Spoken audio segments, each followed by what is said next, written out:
Bonjour à tous, on se retrouve aujourd'hui pour le 6e jour du Winter and Books. Cette vidéo a été filmée dans le cadre du Winter and Books organisé par Thomas le Chasseur et A Book Around the Corner. Le but est très simple, c'est de faire la plus longue chaîne possible en une période donnée et de faire découvrir chaque jour de nouvelles lectures sur chaque jour de nouveaux thèmes. N'hésitez pas à aller sur la page Facebook pour retrouver les blogueurs ainsi que les booktubeurs et aussi participer au concours. Tous les liens seront en barre d'infos. Donc hier, il était une fois personnel, je vous parlais d'un livre cocooning.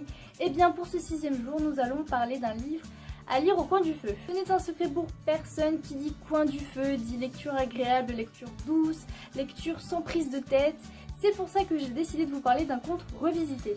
En effet, aujourd'hui nous allons parler du livre Sortilège de Alex Flynn. Donc ce livre est tout simplement le conte revisité de La Belle et la Bête. Si je vous le montre aujourd'hui, ce n'est absolument pas anodin puisque ce livre fait partie des contes revisités que j'ai le plus aimé et qui a en quelque sorte marqué ma vie.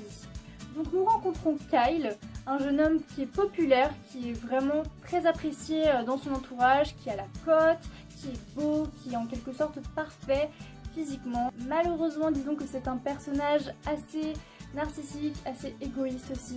Et c'est surtout un personnage qui souffre énormément de l'absence de son père et qui extériorise cette souffrance sur les autres. Lors d'un bal, une certaine jeune fille s'appelant Kendra lui propose d'être sa cavalière pour le bal. Donc notre cher Kyle, étant un personnage assez odieux, accepte pour finalement l'humilier. Et c'est à ce moment-là que la tournure du livre va totalement changer et va se transformer en un univers tellement magique. Le pire se passe et Kyle devient un monstre. Le seul problème, c'est que son père le rejette parce que le physique de son fils qui était si parfait ne l'est plus. Son fils n'est plus ce qu'il était, il a totalement changé, il est devenu quelqu'un d'autre et son père prend peur et finalement le rejette. Nous avons donc un personnage principal qui se retrouve face à lui-même, qui est complètement perdu par rapport à ce qu'il est devenu. Dans le conte original de La Belle et la Bête, il y a la bête et une fille. Donc forcément, dans ce conte-ci, une fille va faire son apparition et tout va changer.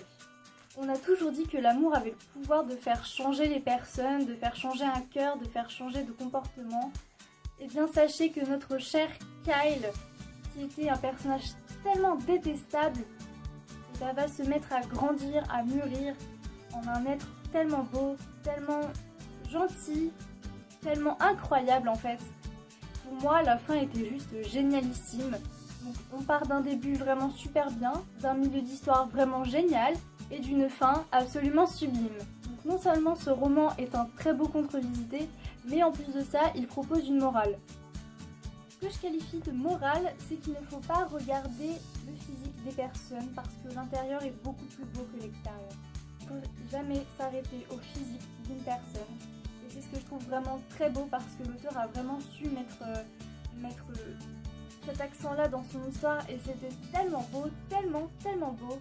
J'ai trouvé ce livre vraiment génial parce que de base, j'adore l'histoire de La Belle et la Bête parce que je trouve le concept vraiment génial. Je trouve que c'est une histoire tellement belle et c'était selon moi très difficile de faire un beau conte revisité et là c'est absolument une merveille. Il s'agit plutôt en fait de La Belle et la Bête au jour d'aujourd'hui et c'est une sublime réussite. Donc voilà, c'est un livre qui a marqué ma vie et je ne regrette absolument pas de l'avoir lu. Sachez pour les personnes qui ont vu le film et qui n'ont pas encore lu le livre est 10 fois mieux. Voilà. Donc ça c'est mon petit bijou personnel de conte revisité.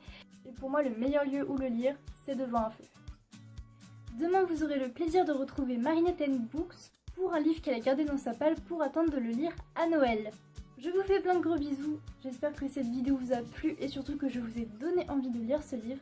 Je vous fais plein de gros bisous, salut!